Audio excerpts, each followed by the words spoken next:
竜道、竜道、アビ、エドゲン、お頭。才蔵、そこから出てこい。お頭、私は高野様と共に参ります。どうしちまったんです才蔵。いくらなんでもあんないかつい親父、お前の好みじゃないでしょう。私はまた罪を犯した。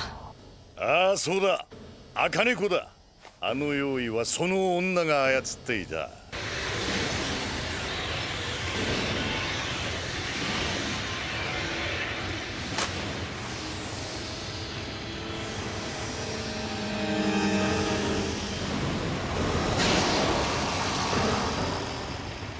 あんたがそそのかしたんでしょう。だがおかげで城山、お前は牢から出られた。元から死んでいるお前はもはや追われる懸念もない。そうだろ鳥居。全ては自分が牢から解き放たれるために。俺じゃねえ。だがこのおつむは牢で口させるにはちと惜しいと案じたまでよ。白状したな。自ら付け火して牢を出たと。付け火は怪しの女だ。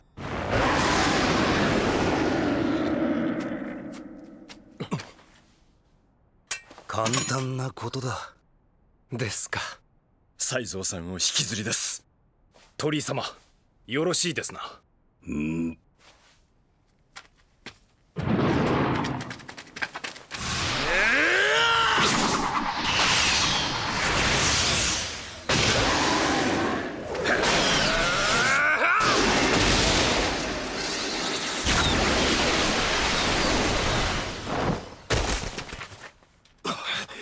才蔵、花井さん、もう終わった。才蔵は用意と離れた。だがその女は大罪人だ。ええ、確かにね。だけどそんなものわしたちには最初から関わりないことですよ。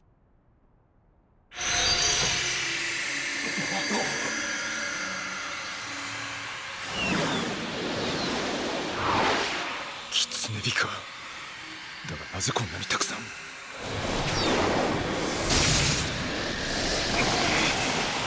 才蔵、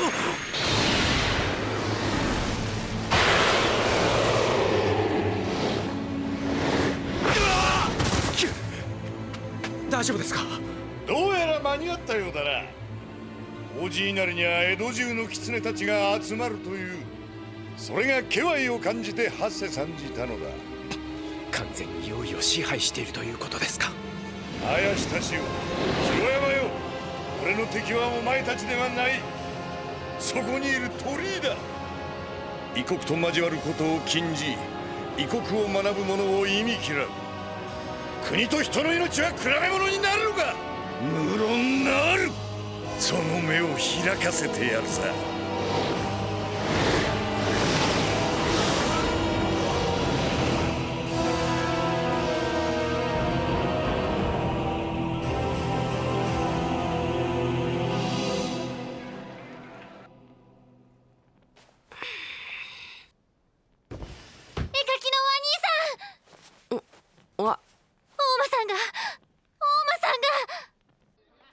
なんだいこりゃ。大間をどこへ連れて行く。どけ。また鳥居が妙なことを企んでいるってわけか。だがな、いつまでそれが。暁斎、これは雪圧の命だ。雪圧の。なんと精密な。もしやこれは伊能忠敬殿の絵図。およそ日本の海岸線についてこれほど詳しく書かれたものはない。その伊能にも協力し、蝦夷地を幾度も探検した男がいた。間宮林蔵。間宮は樺太が半島ではなく島であることを確認し、蝦夷の西海岸をことごとく調べた。そして北の果てで何かを見たのだという。何かってな。わからぬ。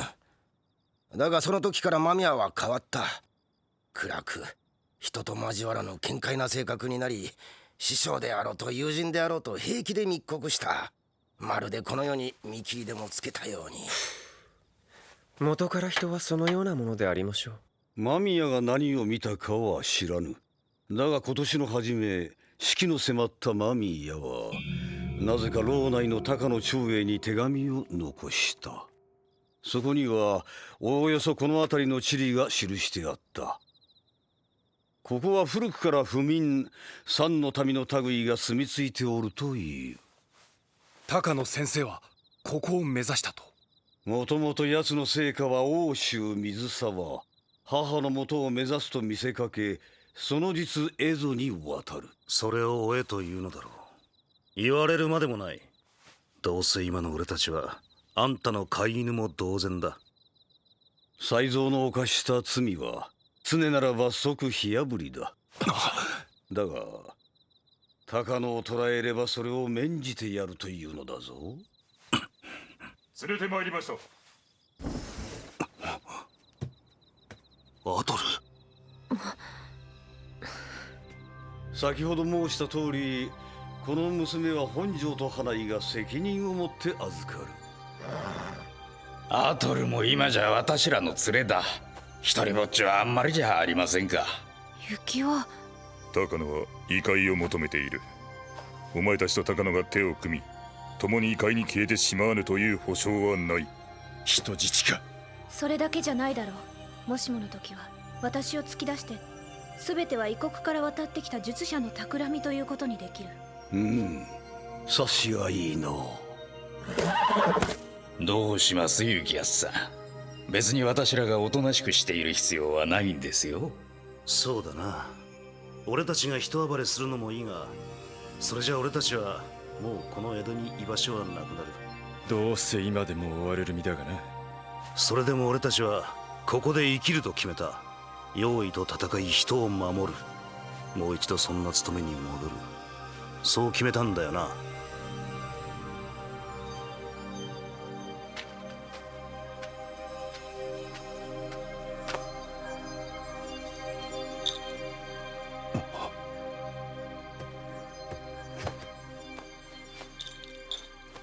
待っている。私も雪圧たちとここにいたいから。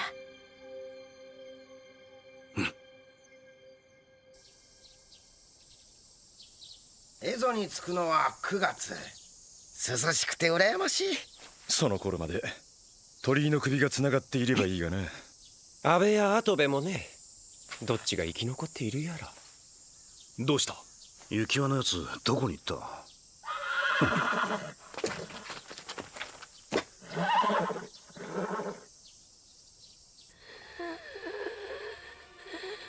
これは攻めとい小屋か。どうした雪輪？才蔵さんの匂いだ。本庄さん、何ですあの子は。不眠だ。牢屋敷の下働きのお敷せを着ているところを捕らえた。お敷せには映像と書かれていた。才蔵がお敷せをあの子に与えたのか。事情は知らぬ。だが才蔵と高野を無事捕らえられなければ、代わりにあの子供が火付けの罪で火あぶりとなる。何を言っている。仕方ないだろう。誰かが罪を負わなければならないんだ。アトルにはこのことは言うな。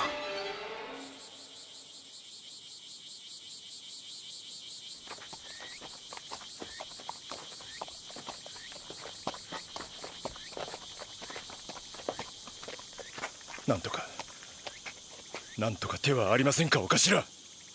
高野を捕らえ才蔵さんを連れ戻しても。それでも牢屋敷を焼いたという罪はなくならない。あの子か才蔵がそれを背負うしかないんだ。なんだって才蔵さんはあんな子供に自分の服を。長英に言われたのだろう。お敷せを別人に与えて追っ手の目をごまかせと。なんでそうまでして高野に従う。高野は才蔵さんを必要としている。あなたたちは才蔵さんを必要としていましたか？女だ男だって話じゃないよな。怪しを続けると言いながら、あなたたちは役人の目を逃れてただ生きることしかしていなかった。才蔵さんがしてなければ小笠原様は牢で死んでいたでしょだがそうするしかなかった。とにかく日々生きて、その中から明日を見つけるしか。いつから我々はこんな風になってしまったのか。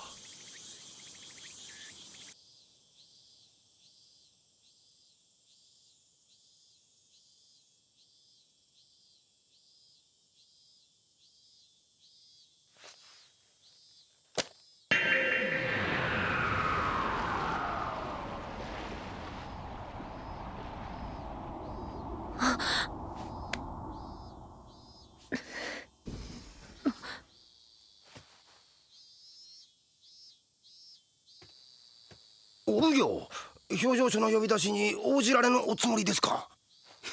水の目、金座の横領や綾氏のことでは追及できぬと見て、とうとう先の南町奉行矢部に濡れ衣を着せた一件もほじくり出してきよった。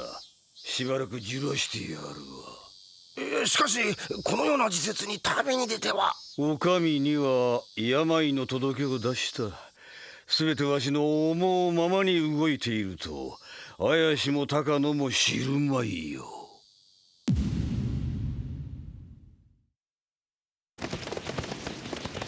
ただの人に見えました。これには人は奴らに似せて作られたと書いてある。ならば人と同じ姿でも不思議ではあるまい。追うぞ。はい。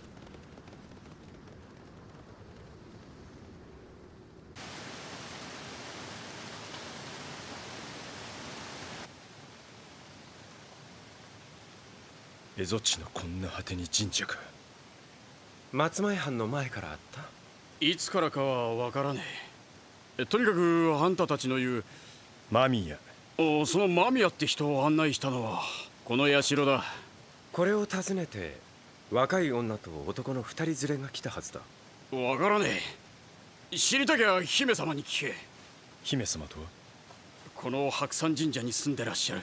白山？これは白山神社なのか？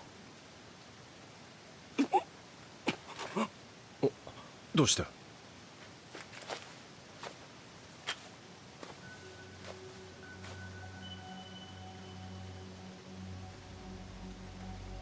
姫様。この人が。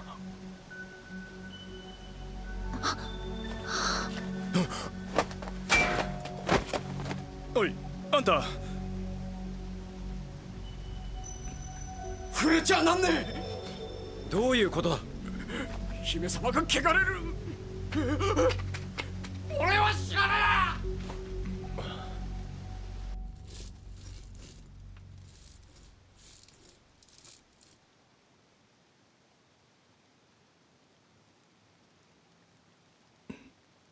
え。美しい姫だな。ああ。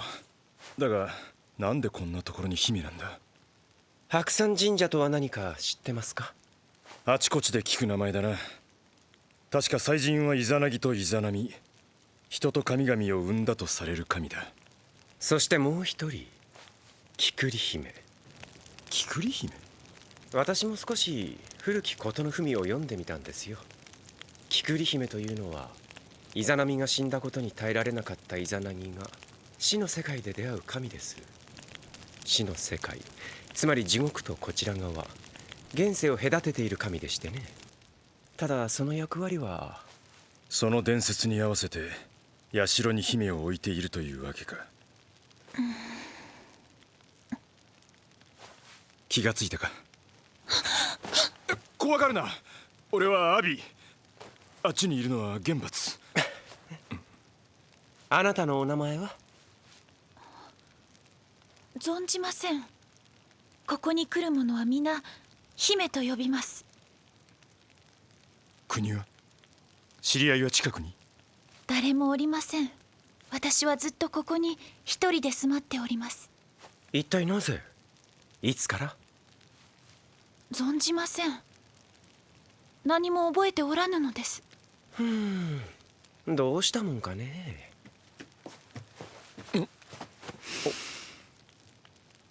お前はいい匂いがする。火薬の匂いでしょう。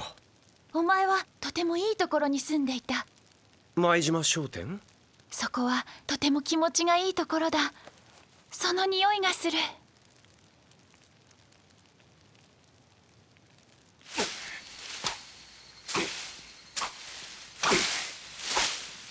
すいませんね、そんなことまでさせちゃって。仕方あるまい。獣道とはいえお前の図体ではとても通れぬ。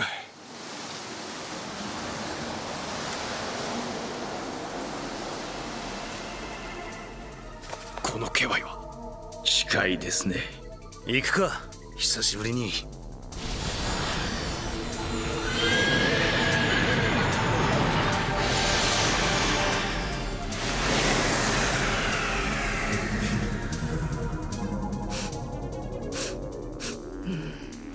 間違いありません。ああ、なんとかぐわしい。そんなにいい匂いか。異界と同じか、それ以上です。ずっと求めていた匂いですよ。あの女、本物なのか？ああ、あの女が守っているものはある。間宮が一度だけそれを見たのだ。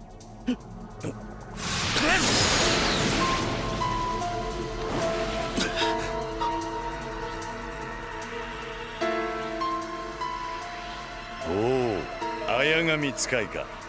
高野長英、長い旅だったぜ。だがお前を異界に逃しはせん。異界だと？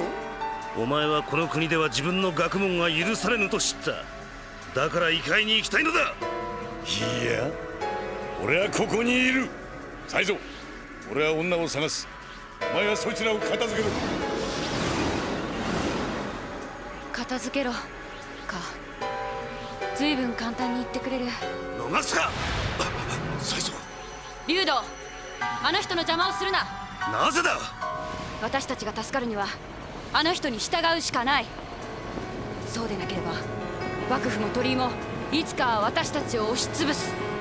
俺たちのために逃げてきたというつもりか。違う。お前は自分に命じてくれる新しいお頭が欲しかっただけだ。それでいけないか。いつだって自分が正しいかどうかわからない。人は間違い、その度に容易に食われる。違うか竜道。だったら正しい答えを求めて誰かの言葉にすがりたいと思ってはいけないか。あの人はすごい。そしてあの人の後ろにはもっとすごいものがある。もっとすごいもの。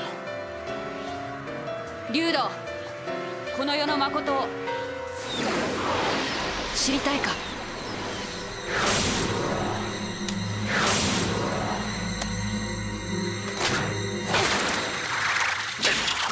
才蔵！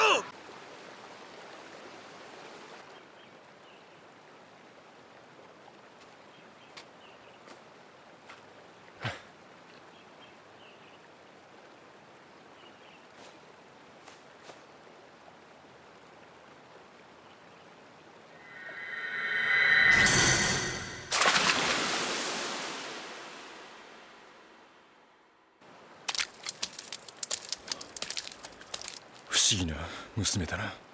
村の共有物なのかもしれませんね。女のいない里でたまにある。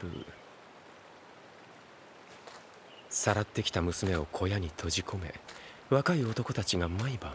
そんな風には見えない。病か何かのせいで捨てられた娘ではないか。それにしちゃ身なりも言葉もまともすぎます。一番不思議なのは、私もあなたもあの娘を恐れ敬い、そして愛おしいという気持ちを瞬時に抱いた。まるで術にでもかけられたかのように。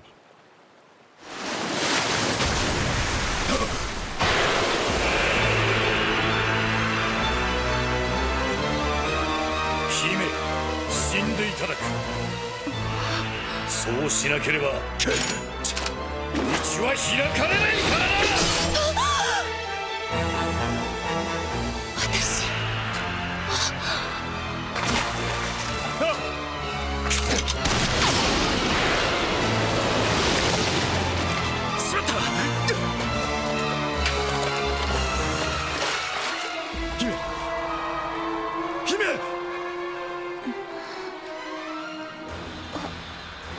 私は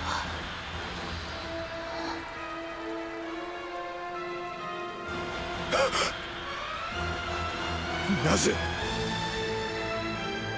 なんだ鷹の上映、これはなんだ。怪しどもよ、あれを見よ。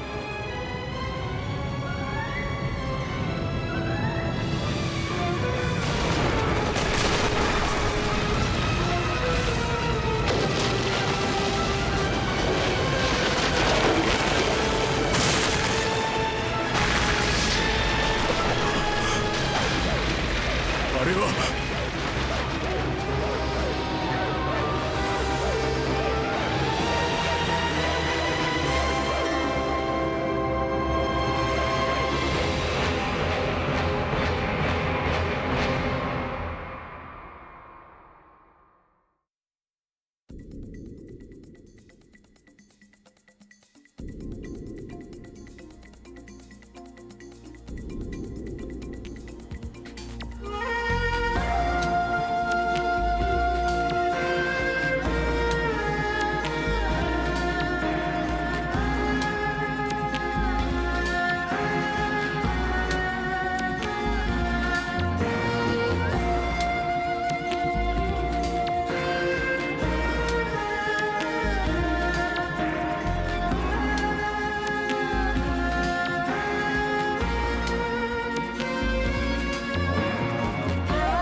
愛しきものをよみがえらせるために地獄に行く男の物語。